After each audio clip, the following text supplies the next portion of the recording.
안녕하세요. 오한근 법사입니다. 오늘은 작가라고 저를 소개해도 될 것 같습니다. 작가 오한근입니다.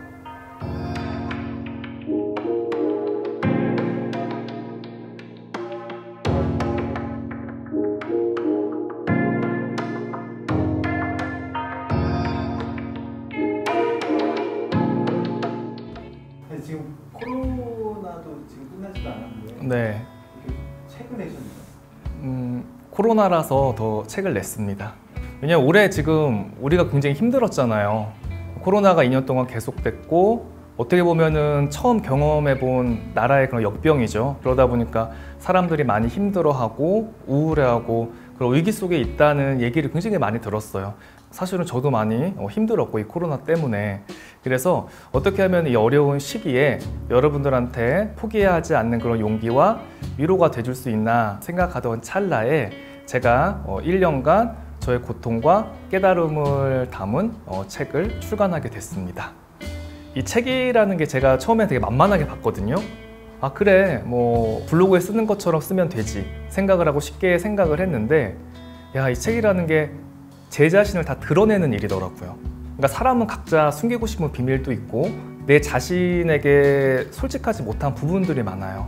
그 힘들었던 그 고통의 순간까지 다 기억을 짜내서 그거를 고백을 하고 저의 깊은 마음 있는 것까지 이렇게 들춰낼 생각을 하니까 사실은 쉬운 작업은 아니었어요. 그 자신의 한계 속에 갇혀 사는 사람들이 너무 많았어요. 나는 아무리 내가 노력을 해도 안 되는 사람이구나 하면서 그 자기를 테두리 안에 가두면서 그러니까 어떤 도전도 하지 않고 노력도 하지 않고 모든 순간을 포기하려는 경우를 되게 많이 봤거든요. 그래서 여러분들한테 운이라는 건 반드시 변한다고, 운명이라는 거는 고정되어 있지 않은 거니까 여러분들이 한번 살아볼 만한 가치가 있다는 거를 좀 알려드리기 위해서 이번에 책 제목을 운명은 결정되지 않았다로 결정했습니다. 거부할 수 없는 운명 아닌가요? 제가 이런 질문을 되게 많이 받았어요. 법사님은 운명을 거부하지 못해서 무속인이 된 거 아닌가요? 법사님은 어쩔 수 없는 그런 숙명 아니었나요? 이렇게 질문을 하시는 분이 계신데 절대로 아니에요. 사실 제가 무속인이 된 것도 100% 제 선택이었어요. 그러니까 누가 저한테 무속인 하라고 하지 않았어요. 너 학교 다니지 말고 신령님 모셔. 이렇게 얘기한 사람 단 한 사람도 없었고요. 제가 신령님이 오셨고 제가 이 직업을 갖고 싶었고 하고 싶었기 때문에 모든 것은 제 선택과 결정이었습니다. 근데 사람들은 운명이 결정되어 있다고 생각을 해요. 법사님 부자 팔자가 있고 거지 팔자가 있는 거 아니에요? 부자 팔자가 있으면은 그냥 노력하지 않아도 부자가 되는 거 아닙니까? 이렇게 질문하시는 분이 되게 많거든요. 아무리 사주에 돈이 많고 부자라고 해도 노력하지 않으면 그 돈은 결코 지킬 수가 없어요. 그리고 어렵고 정말 거지 팔자가 있다고 하더라도 내가 거기서 더 이겨나가려고 이런 노력을 하지 않으면요, 그 사람들은 더 어려움 속에 봉착하게 됩니다. 이 책은 에세이예요. 에세이인데 힘들고 좀 어려운 분들한테 도움을 드리고 싶어서 저의 노하우까지 굉장히 꽉꽉 담은 책입니다. 저는 어떤 가식적이고 일방적인 위로를 좋아하지 않아요. 왜냐하면 우리가 책에서 보면은 괜찮아, 걱정하지 마, 뭐 이런 굉장히 위로의 그런 문장들을 많이 볼 수 있는데 여러분들은 어떻게 느끼실지는 모르겠지만 저는 그렇게 뭐 공감이 된다거나 위로를 사실은 받지 못했거든요. 일방적인 위로는 사실은 이게 좋은 게 아니더라고요. 운명은 아직 결정되지 않았다. 사실 이 책은요, 저의 고백으로부터 시작이 됩니다. 저는요, 타인에게 억지로 희망을 주거나 가르치고 싶지 않습니다. 제가 살아온 세월의 어떤 고통과 어떤 깨달음을 여러분과 함께 나누고 싶어서 일단 이 책을 썼습니다. 저도 괴로웠던 순간이 굉장히 많았고요. 힘들고 울고 싶었던 순간도 되게 많았습니다. 산으로 도망가고 싶을 때도 있었고요.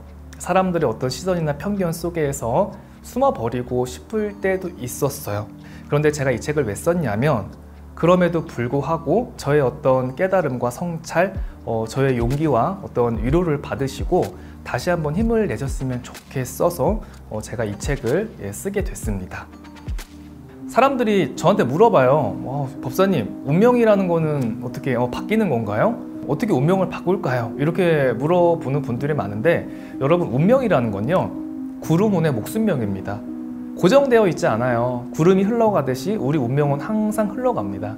제가 좋아하는 고사 중에서 주역에서 물국필반이라는 말이 있습니다. 10년간은 권세였고요. 사물의 전기가 극에 달하면요 반전이 일어난다는 뜻이에요. 그러니까 영원한 흥망성쇠가 없고요. 흥망성쇠는 반복된다는 말입니다. 영원한 부자도 없어요. 예, 영원히 어렵게 사는 것도 없고요. 사람은 누구나 봄과 겨울을 경험을 해야 됩니다. 10년 동안 나는 이 일을 정말 열심히 했어. 근데 도저히 안 돼. 나 이제 모든 걸 포기할 거야, 때려칠 거야, 이렇게 마음 먹고 계신 분들이 분명히 있을 거예요. 근데 여러분 절대 그러면 안 돼요. 가장 힘든 순간에요 운이 찾아옵니다. 가장 힘든 순간에 내가 그 시기만 버티고요 내가 이겨낸다면요 앞에 막혀있는 벽이 부셔지기 시작을 해요. 그러면서 새로운 기회가 찾아와서 내 운명이 전개가 되는 일이 있습니다. 그래서 운명은 절대로 정해져 있지 않으니까 지금 상황이 힘들다고 해서 절대로 이걸 한계 속에 가두고 포기하지 않으셨으면 좋겠습니다. 그리고 여러분들이 되게 저에 대해서 궁금해하는 부분도 사실은 책에 담았습니다. 무속인이 주식을 하면 대박이 날까? 무속인들은 앞을 보니까 되게 돈도 잘 벌 것 같아. 어떤 종목이 오를 건지 정확하게 알 거야. 이렇게 생각을 하시는 분이 있는데 저의 주식에 관한 얘기도 이 책에 담았고요. 법사님은 법사님 미래를 볼 수 있나요? 이런 부분도 되게 많은 질문을 받았습니다. 많이 궁금하시죠? 정말로 사실적으로 제 미래를 알 수 있는지 이 민감한 부분에 대해서까지도 제가 이 책에 담았으니까 앞으로 운명을 어떻게 살아갈 것인지 내가 지금 잘 살고 있는 것인지 정말 어떤 희망과 용기, 위로가 필요하신 분들은요 운명은 아직 결정되지 않았다. 이 책을 보시면요 분명히 많은 도움이 될 거라고 확신을 합니다.